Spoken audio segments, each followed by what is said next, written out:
Bonjour à toutes et à tous. Bienvenue à l'atelier de l'actualité juridique sur la déclaration de revenus, qui sera donc animé par Maître de Beaumont. Avant de céder la parole à Maître de Beaumont, comme vous le savez, la SEMMES Technopole organise des animations tout au long de l'année, donc comme les ateliers de l'actualité juridique ou encore les matinales d'expertise, les matinales entrepreneuriales. Et on fait également la promotion des animations organisées par les clubs et réseaux que vous pourrez retrouver sur l'application MyRéseau qui vient de s'afficher à votre écran. Donc en scannant le QR code, vous pourrez dès maintenant télécharger l'application sur vos mobiles et retrouver toute l'actualité de la communauté MyRéseau en temps réel. Voilà pour la petite information du jour. Je vais donc laisser la parole à Maître de Beaumont pour l'atelier de l'actualité juridique. Merci à toutes et tous et bonne matinale. Merci Maëlys. Je vous propose de débuter cette intervention d'une durée d'une heure autour de la déclaration de revenus, avec l'idée peut-être de parcourir vos questionnements. La déclaration de revenus est un moment assez important. Alors nous, dans notre métier de fiscaliste, c'est un moment qu'on redoute parce que naturellement on a des questions qui apparaissent de façon parfois un peu brutale, avec naturellement les dates limites de dépôt des déclarations qui restent en vigueur. Hein.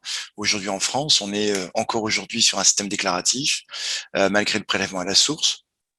Et donc l'objectif de cette période, qui est une période un peu particulière, qui débute en mai, qui s'achève début juin, en tout cas pour les déclarations de revenus à titre personnel, on est vraiment sur un moment charnière, à la fois dans la vie du contribuable et dans la vie de l'État, puisque pour l'État, c'est déjà la projection des recettes de l'année future. Donc c'est un élément de son budget extrêmement important, qui va déterminer aussi la loi de finances qui va s'appliquer en fin d'année. Et puis de l'autre côté, pour le contribuable, c'est un moment à la fois de tension, parfois même de tension dans les couples, hein, puisque vous savez que parfois la déclaration de revenus dans les couples, elle est source d'un certain nombre de difficultés, notamment j'ai régulièrement des clients qui me demandent de leur faire des calculs de prorata du revenu imputable à tel ou à tel. Donc c'est parfois pas si évident que ça à recalculer.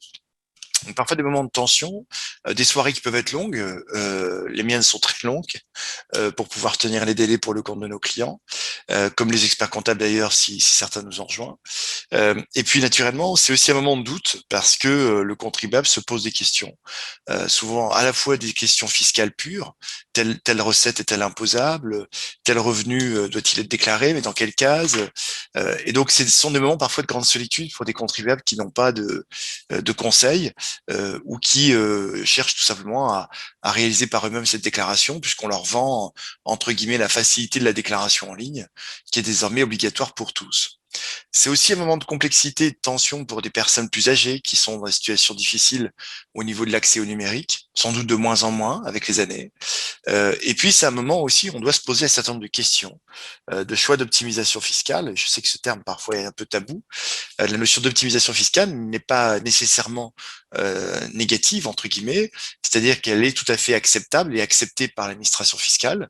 L'administration accepte que vous optimisiez votre situation. Entre trois possibilités, vous pouvez choisir celle qui est la moins onéreuse, et ça, personne ne peut vous le reprocher. Et puis, c'est aussi l'occasion pour un contribuable, et ça doit être l'occasion pour un contribuable, de se retrouver dans une situation peut-être parfois de devoir supprimer un certain nombre de placements, procéder à des acquisitions, des arbitrages, des cessions. Et donc, c'est aussi l'occasion de faire un point sur sa propre politique patrimoniale. Tout ça, c'est bien gentil, mais il faut pas oublier une chose extrêmement importante, c'est que 80% de l'impôt est payé par 13%, 15% des contribuables. Donc, la question fiscale est une question certes importante, mais qui vise une minorité. Vous savez qu'en France, on a un système déclaratif qui amène à une extrême grande complexité. Je suis désolé pour le mot, mais il veut simplement bien révéler la complexité de la déclaration de revenus et de la fiscalité personnelle, puisque je me suis pas amusé à compter le nombre de cases qui existent dans les ensembles déclaratifs personnels, mais je pense qu'on doit être à plus de 2000 cases différentes, avec toutes, chacune, une conséquence ou des conséquences. En parallèle, vous avez aussi ce qu'on appelle les déclarations annexes. Pour celles et ceux qui ont des revenus à l'étranger, vous allez devoir déclarer les revenus perçus en France de sources étrangères. Vous avez aussi toute la problématique de la détention des comptes à l'étranger. Cette question est extrêmement importante aussi par ce biais-là. Voilà, il y a une énorme, c'est un moment de synthèse assez importante pour le contribuable, encore une fois, qui ne doit pas être prise à la légère. Et si on peut comprendre que pour un contribuable lambda qui se retrouve avec un salaire, éventuellement une pension alimentaire et une réduction d'impôt attachée à tel ou tel régime fiscal, ça devrait a priori aller relativement vite. Dès lors qu'on est sur un contribuable de type polypensionné ou polysalarial, ou avec des éléments extranationaux, ou avec une situation un peu délicate, chez le cas d'un contribuable qui passe 80% de son temps hors de France et qui est essentiellement en Polynésie, en Guyane, en Martinique, donc qui navigue vraiment entre les îles. Là, c'est compliqué d'apprécier sa qualité purement et simplement de résidence fiscale. Hein, la vraie problématique autour de la déclaration de revenus, et la première question qu'on doit se poser, c'est est-ce que je suis tenu de faire une déclaration de revenus à mon centre des impôts, tout simplement parce que est-ce que je suis résident fiscal? Première question. La résidence fiscale, elle se définit par un certain nombre de critères. Ces critères, bon, pour la plupart, vous n'y êtes pas forcément sensible puisque vous vivez en France. Le centre de vos intérêts économiques, financiers, familiaux sont en France. Mais pour un certain nombre de contribuables qui sont assez migrants, entre guillemets, il faudra faire extrêmement attention à cette question-là, sachant que les non-résidents fiscaux sont tenus de déclarer, mais pas au centre des impôts concernés, puisqu'ils n'ont pas de domicile en France, mais auprès du centre des non-résidents qui est à Paris, qui est un centre un peu spécifique et qui gère en fait tous ceux qui vivent hors de France ou qui ont une résidence fiscale hors de France. Premier principe de base, sans rentrer dans le détail, mais à partir du moment où vous déclarez vos revenus en France, vous devez déclarer tous les revenus perçus, qu'ils soient de source française ou de source étrangère. Ces revenus de source étrangère seront, le cas échéant, neutralisés au niveau fiscal par le biais des conventions fiscales internationales entre la France, l'Allemagne, le Luxembourg, entre autres.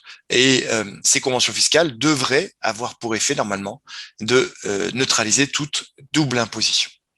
Maintenant, pour les contribuables qui sont résidents fiscaux français purs avec des revenus français à 100%, là, on est sur des situations qui sont beaucoup plus simples avec une typologie de contribuables qui est souvent assez proche. On a essentiellement des traitements et salaires, des bénéfices industriels et commerciaux, avec des statuts micro-entreprises ou des statuts de bénéfices réels, des revenus fonciers pour l'essentiel. Et puis, généralement, la typologie du contribuable français, elle s'arrête à ce type de structuration. Ça, c'est un point qui est assez récurrent et sur lequel on n'a pas de difficulté aujourd'hui en termes déclaratifs. Alors, ce que je vous propose peut-être, c'est de faire un petit parcours et je vais en profiter pour partager donc l'écran. Donc, sur cet écran, vous avez les principales nouveautés de la déclaration 2020. Et sur ces principales nouveautés, on va revenir sur quelques-unes en particulier et sur les imprimés déclaratifs. Alors peut-être quelques éléments qui paraissent importants en tout cas dans cette déclaration de revenus. D'abord, on a des dates de déclaration qui sont arrêtées au 8 juin. On a la déclaration qui doit être impérativement dorénavant réalisée en ligne sur le site impôt.gouv. On a un petit élément dont on a peu parlé, c'est l'éclatement du formulaire 3916 en 3916 bis.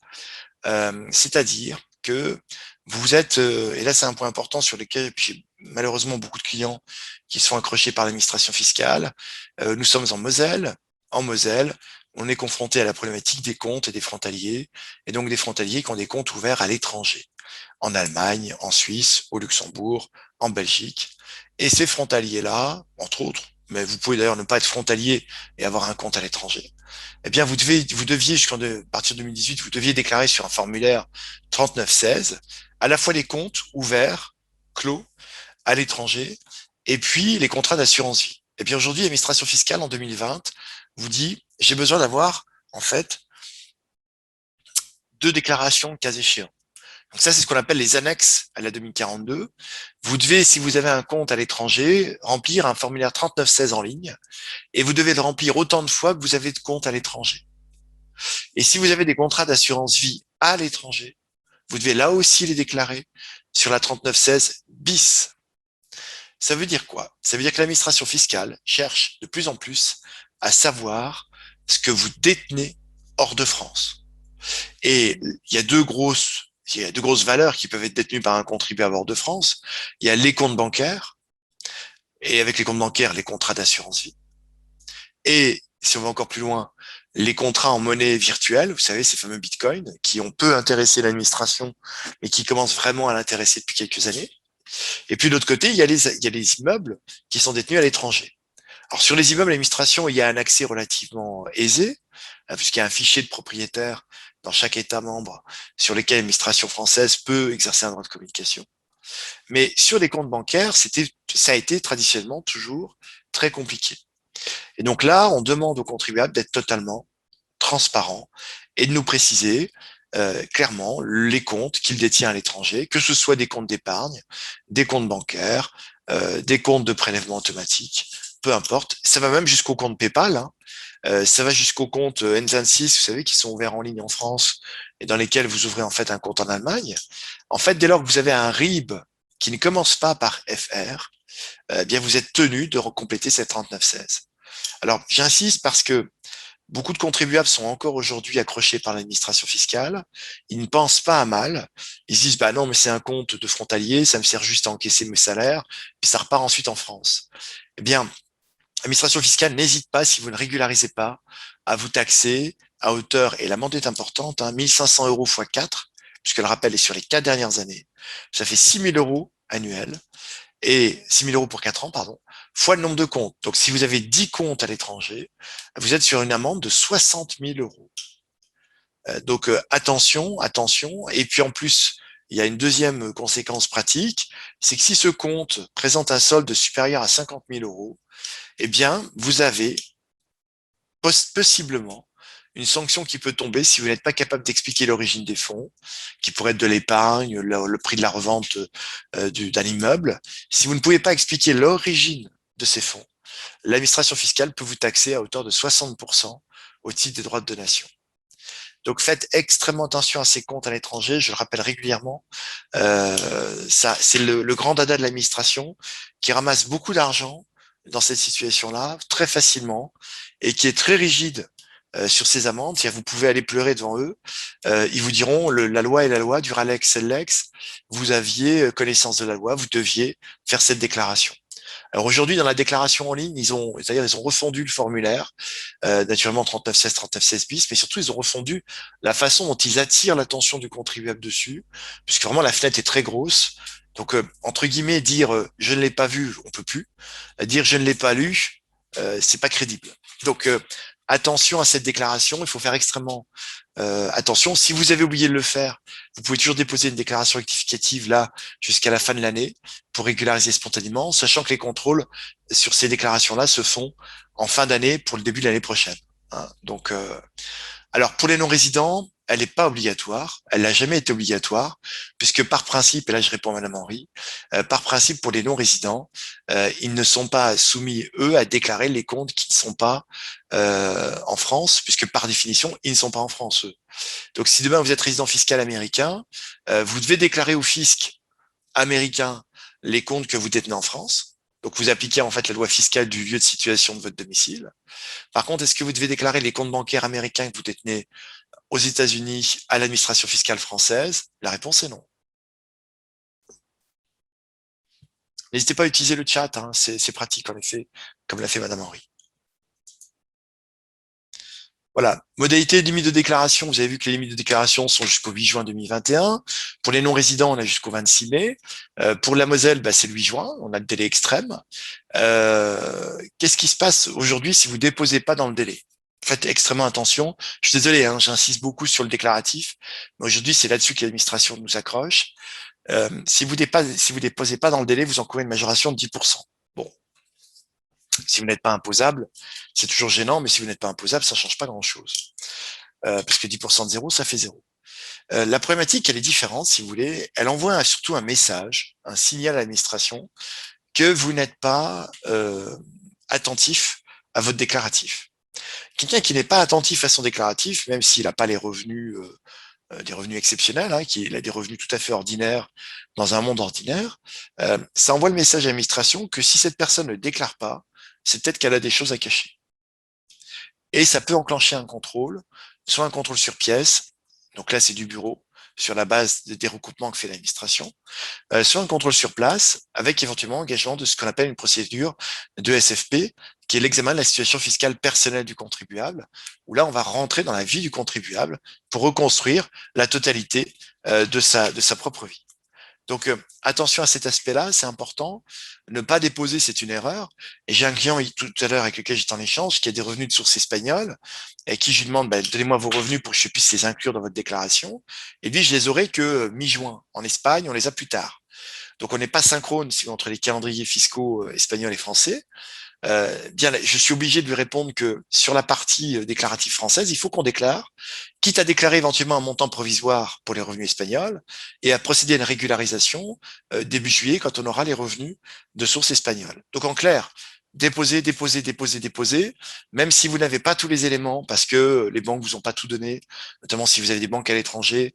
On sait que les banques luxembourgeoises, par exemple, commencent seulement à nous donner les éléments pour nos résidents fiscaux français. Donc la deadline est courte, hein, ça nous fait à peine 15 jours pour le déclaratif. Si vous avez une banque en Finlande ou en Russie qui, elle, vous dit, mais moi, je vous donne ça que début juin, bah, on sait qu'on aura cette difficulté-là. Donc, deux conséquences pratiques.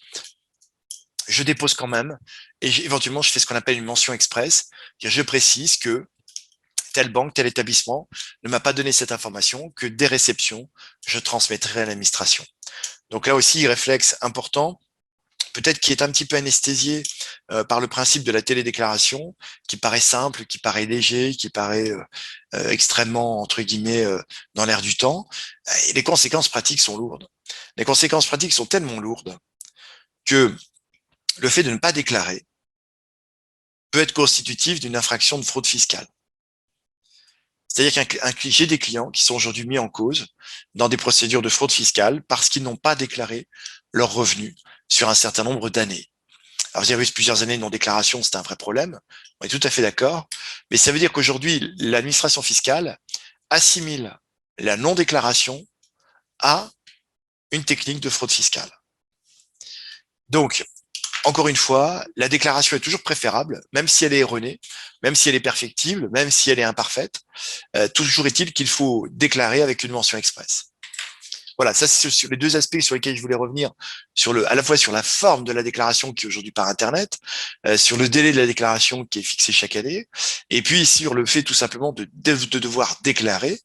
Alors on a ce qui perturbe un petit peu le dispositif, si vous voulez, c'est cette automaticité de la validation pour un certain type de contribuable qui aujourd'hui présente peu d'enjeux pour l'administration fiscale.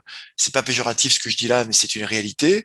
C'est-à-dire des contribuables qui ont des ressources extrêmement fléchées, essentiellement des pensionnés, des retraités, qui ont peu de variations dans leurs revenus et pour lesquels de toute façon l'ensemble de leurs revenus sont connus puisqu'ils sont versés par des caisses qui télédéclarent.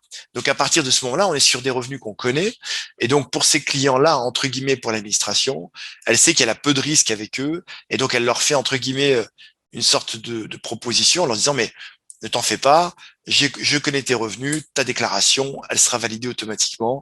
Connecte-toi, clique en 2 clics, tu valides et tout est fini.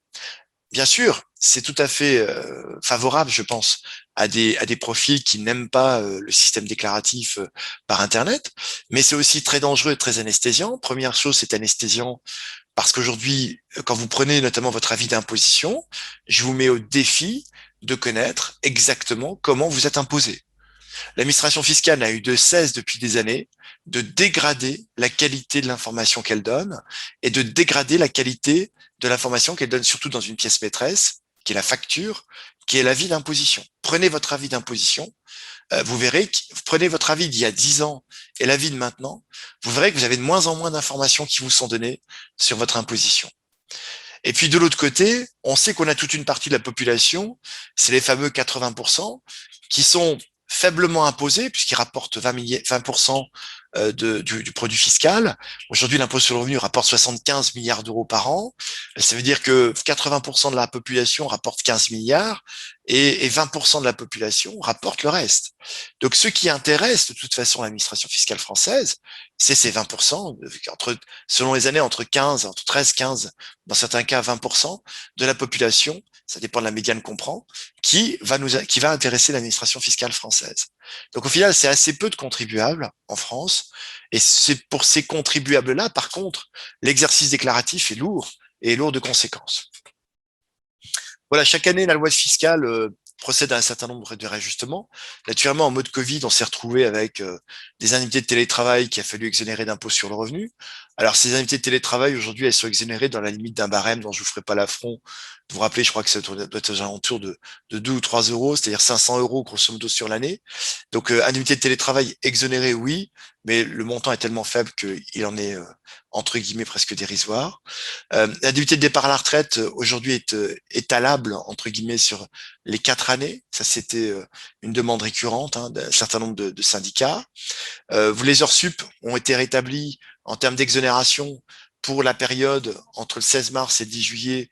Ça, c'est l'objectif, naturellement, c'est d'aider et de venir en complément avec la prime PEPA. Vous savez, cette fameuse prime Macron qu'on a appelée prime PEPA, qui a été reconduite en 2020, qui est essentiellement versée à des personnels qui ont été touchés par des hausses d'activité en lien avec le Covid. On va dire essentiellement les personnels de santé, hein, en l'occurrence.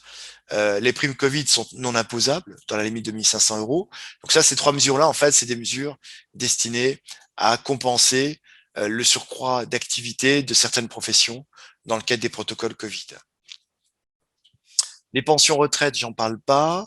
Revenu de capitaux mobiliers, on a une petite exonération qui est venue toucher les contrats d'assurance vie souscrits avant le 1er janvier 1983 et qui se rattachent à des primes versées depuis 2019. On a des systèmes un peu particuliers là. Vos assureurs vous l'expliqueront plus précisément.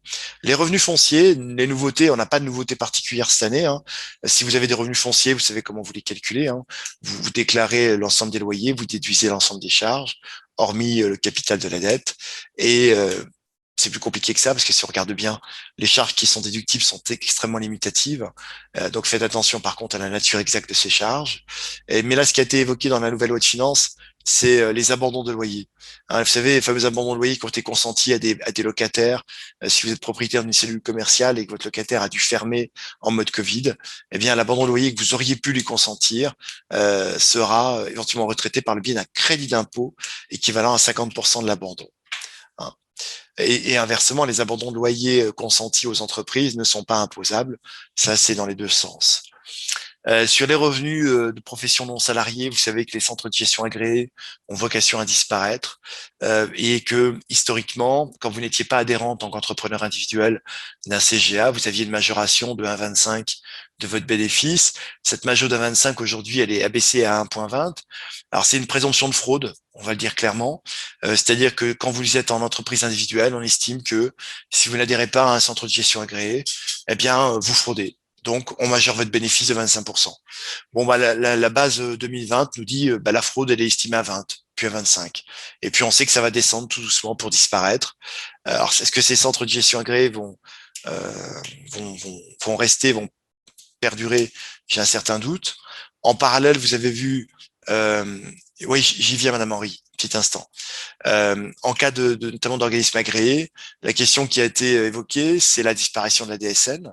Et avec la disparition de la DSN, vous savez dorénavant que dans votre 2042C Pro, vous devez intégrer les éléments de la déclaration sociale. Ça, c'est nouveau. En clair, les éléments de calcul des cotisations sociales des entrepreneurs indépendants sont désormais repris dans la 2042C Pro. Pour cette année transitoire, honnêtement, j'en ai pas eu à ce jour de contribuables qui étaient concernés. Si je l'étais, bah, je devrais en effet aller rechercher la bonne case et les bons montants. Mais en tout état de cause, on voit bien que la déclaration de revenus a vocation dorénavant à centraliser l'ensemble des éléments perso et professionnels des indépendants. Alors, voilà, sur les revenus professionnels non salariés, attention, donc si vous êtes soumis à un statut d'entrepreneur indépendant, vos cotisations sociales et contributions sociales sont désormais apparentes enfin, elles sont pas apparentes. Les éléments de calcul de ces cotisations doivent apparaître dans vos éléments déclaratifs. Ça, c'est bon.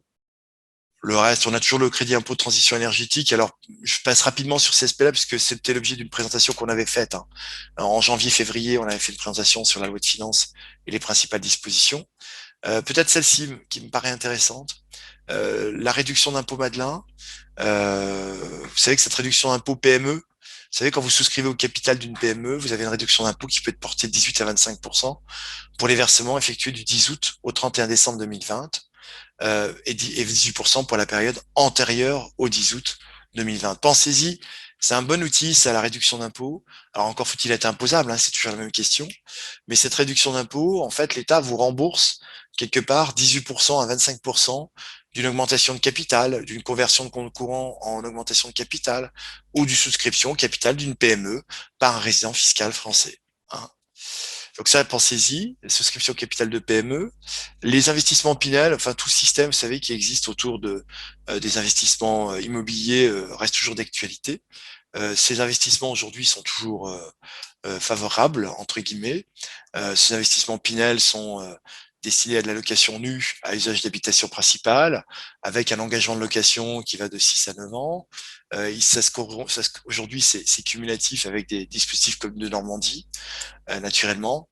Faites par contre extrêmement attention à ces outils-là. Les Duflo, les Pinel, les de Normandie, ce sont des outils qui vous sont vendus par les entreprises du BTP avec des plafonds de loyer. N'oubliez pas, il y a ces fameux plafonds de loyer. Il y a des modalités de calcul particulières. Il y a des plafonds de ressources dans certains cas. Regardez ici selon les situations dans lesquelles on est. Ces plafonds de ressources sont des plafonds qui sont potentiellement extrêmement dangereux. Et puis la réduction d'impôt, elle est, vous le savez, limitée à 300 000 euros annuels, soit 5 500 euros du mètre carré, ce qui fait un sacré prix d'achat. Et une réduction d'impôt à la matière qui est plus ou moins intéressante selon les années. Naturellement, plus vous louez longtemps, plus vous allez vous retrouver avec une réduction étalée dans le temps qui va être longue, mais plus les engagements que vous avez vont être longs aussi. Et puis surtout l'engagement déclaratif. L'engagement déclaratif. Vous rentrez dans la nébuleuse des engagements déclaratifs. Donc là, c'est extrêmement compliqué. La moindre erreur réalisée dans ces systèmes-là peut entraîner la perte du régime et la perte rétroactive. Je donne un petit exemple. J'ai un client qui a fait un cellier. Alors, cellier n'existe plus, hein, mais c'est à peu près la même acabit que Pinel. Il a fait un cellier en 2011. Il avait donc droit à une réduction d'impôt de quelques milliers d'euros par an. Sauf que la réduction d'impôt est conditionnée, comme dans tous ces systèmes-là, à un engagement de location. Vous devez vous engager à louer. Et donc cet engagement de location pose inévitablement une problématique, qui est la problématique de savoir comment fait-on pour respecter son engagement de location. Et donc dans votre engagement de location, vous avez par définition l'obligation de louer. Sauf que donc notre client, entre guillemets, achète son immeuble, cet appartement dans une copropriété en 2011, il se fait livrer l'appartement, et 3 mois plus tard, le plafond s'effondre. Et depuis 2011, le plafond de la copropriété, et des infiltrations sont présentes d'ailleurs, personne n'a pour l'instant refait ce plafond, qui rend totalement inlouable l'appartement. Le locataire est resté 3 mois. Et donc, qu'est-ce que nous dit l'administration fiscale aujourd'hui? Elle nous dit, ben, vous n'avez pas loué cet appartement depuis 2011. En conséquence, je vous reprends l'ensemble des avantages fiscaux que vous avez eus puisque vous n'avez pas loué. Et donc, la problématique qui se pose sur ces produits, entre guillemets, immobiliers, c'est la qualité, le sérieux du prestataire, du promoteur, et puis surtout, l'envisager, et en tout cas, il faut vraiment faire attention à ça, c'est quid d'un sinistre qui rendrait totalement allouable l'appartement. Logiquement, vous perdez l'avantage fiscal. Donc, c'est extrêmement dangereux. Ça reste des produits, d'abord, qui sont souvent très chers, pour lesquels l'avantage fiscal vient compenser un surcoût. Mais il faut savoir aussi que dans la plupart des cas, malheureusement, enfin moi d'expérience, ça fait presque 20 ans maintenant que je suis dans le fiscal, j'ai jamais vu une seule plus-value sur ce type de bien. Jamais. La plupart de ces outils métiers qui sont vendus par des promoteurs sont des outils de défiscalisation et généralement, même quand on déduit l'impact de la défisque, si vous achetez 100 et que vous défiscalisez 20, vous avez un prix de revient à 80, eh bien, il est plutôt assez rare de pouvoir revendre 80. Moi, je vois souvent des ventes à 70. Donc, on a inévitablement un effet de perte sur ce type de produit. Donc, faites extrêmement attention. Aujourd'hui, c'est très séduisant. Le discours tenu à la fois par l'administration est de vous dire allez-y, investissez, achetez, endettez-vous. logés, mais les conditions aujourd'hui de ces régimes sont tellement draconiennes, tellement strictes, que le moindre incident dans le déroulé de votre opération peut avoir des conséquences dramatiques. Je donne un autre exemple, j'ai un client qui avait fait un Pinel, ou je sais plus si c'est un CELI ou un Pinel, et il a fait un démembrement. Il a donné l'appartement en usufruit ou en nue propriété à ses enfants. Eh ben, si vous donnez en usufruit ou en nue propriété, si vous démembrez un bien qui fait l'objet d'un Duflot, d'un Pinel, d'un de Normandie, ben, logiquement, vous perdez l'avantage fiscal. Voilà. Donc, Hartung, hein, sur cet aspect-là, ce sont des produits extrêmement fragiles. Alors, vous avez naturellement, si vous avez des questions, n'hésitez pas. Hein. Sur les imprimés déclaratifs, alors on va y revenir. Ces imprimés déclaratifs, aujourd'hui, ils ressemblent encore à ça, mais de moins en moins, puisque aujourd'hui, ils sont en dématérialisé total. Je vous rappelle que quand vous déposez votre déclaration de revenus, bah, vous avez deux identifiants, un pour le conjoint, un pour vous. Vous devez rappeler actuellement votre identité complète, date, lieu de naissance. L'administration veut savoir si vous êtes propriétaire, locataire, colocataire, parce qu'elle veut éventuellement envisager une taxe d'habitation. Donc, elle veut le savoir. Vous devez en principe dater si votre déclaration. C'est de moins en moins le cas. De plus en plus, la datation et la signature, elle est numérique. Naturellement, l'administration a besoin de connaître. Je dis que l'impôt est très, très personnalisé. Et il est hyper personnalisé sur cette première partie. Parents isolés, nombre d'enfants à charge, enfants en résidence alternée ou en charge partagée, personne invalide à votre charge sous votre toit, un parent qui serait invalide que vous hébergez. Vous vivez seul, vous vivez marié, vous êtes divorcé, vous êtes célibataire. Vous voyez, on va très loin dans le détail de la compréhension d'un individu. Les coordonnées bancaires. Donc, si vous avez un compte ici qui commence en DE et que vous ne faites pas une 3916, vous voyez très vite qu'il y a un problème. Ensuite, on vous demande de remplir l'ensemble de ces éléments déclaratifs. Alors, dans la plupart des cas, un contribuable lambda, il remplit un montant ici, éventuellement il a un complément de source étrangère ici, il a une pension alimentaire là, et puis c'est tout. Hein, vous remplissez naturellement jamais la totalité de ces cases par définition, qui ont été construites pour convenir à tous les cas de figure. Moi, je rends hommage aux ingénieurs de la DGFiP qui doivent réfléchir chaque année aux cases qui suppriment, aux cases qui modifient, pour couvrir la totalité des besoins des contribuables français. C'est quand même un exercice extrêmement compliqué, ce déclaratif, tant dans la conception que dans la réalisation. Le 2.1, généralement, il est aussi souvent connu, la fameuse ligne, les lignes de DC, de TS, de TR. Ça, c'est tout ce que vous percevez des banques. Et les banques le télédéclarent, c'est-à-dire qu'elles le pré-remplissent aujourd'hui dans vos déclarations, hein, pour les banques qui sont en France. Euh, Ici, les revenus fonciers, c'est la possibilité que vous avez, si vos revenus fonciers n'excèdent pas 15 000 euros, d'opter pour ce qu'on appelle le micro-foncier. C'est-à-dire que vous ne faites pas dans ce cas de déficit, mais vous avez un abattement qui interviendra. Sinon, vous êtes au régime réel, c'est le cas de Madame Henry, donc vous avez à un moment donné un report de déficit qui va apparaître ici. Les charges déductibles, pensez-y, c'est toujours intéressant. C'est toutes les cotisations de prévoyance retraite que vous pouvez déduire de votre revenu imposable dans la limite des plafonds qui vous sont pré-remplis sur la déclaration. Et ces charges déductibles sont souvent assez importantes parce qu'on utilise rarement ces plafonds de préfonds, PERCO et autres. Donc on peut les réalimenter. Et puis sont déductibles aussi les pensions alimentaires versées à des enfants mineurs. Ça aussi, c'est un point important. Réduction de crédit d'impôt, j'ai souvent des clients qui font des dons à des organismes en difficulté, notamment la Croix-Rouge et autres. Maximum 1 000 euros, et donc vous en récupérez plus de 70% en retrait de votre masse imposable.